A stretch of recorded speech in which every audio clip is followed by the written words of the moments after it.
The topic of brain-computer interfaces like Neuralink, as well as broader issues in bioethics such as genetic modification, has garnered varied responses from philosophers, ethicists, and bioethicists.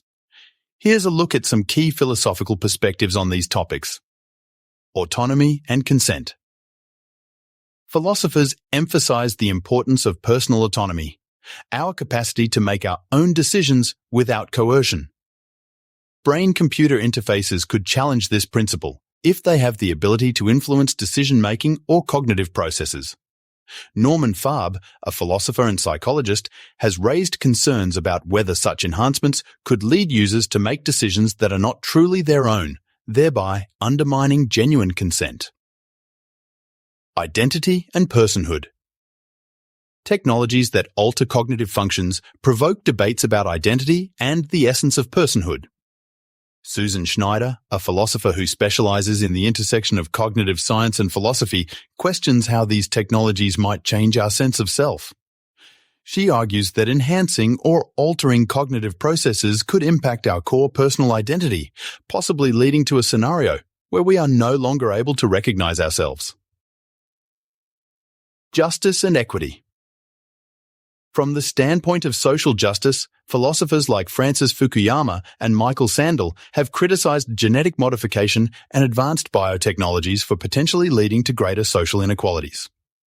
They argue that access to such technologies might only be available to the affluent, resulting in a genetic divide where the wealthy can enhance themselves and their offspring, leading to a sort of genetic elite. The natural versus the unnatural. Some ethicists invoke the naturalism debate, questioning the moral implications of moving away from what is considered natural. Leon Kass, a bioethicist, has famously argued against certain biotechnologies on the grounds that they violate the natural order, which he believes imbues life with inherent meaning and dignity. Utilitarian perspectives. Conversely, utilitarian philosophers like Peter Singer often assess these technologies through the lens of overall harm and benefit. If Neuralink can significantly reduce suffering by helping treat neurological diseases, or if genetic modifications can eradicate genetic disorders, these technologies might be justified despite potential ethical concerns, focusing on the greater good they could achieve.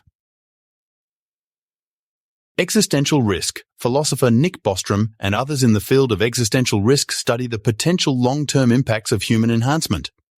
They ask whether these technologies might lead us to a future where human existence is fundamentally altered or even threatened by the very technologies intended to improve it. These philosophical discussions reflect a wide array of opinions and ethical frameworks. They illustrate the complexity and depth of the ethical considerations surrounding advanced biotechnologies like Neuralink and genetic modification, emphasizing the need for a thorough and inclusive ethical discourse as these technologies continue to develop.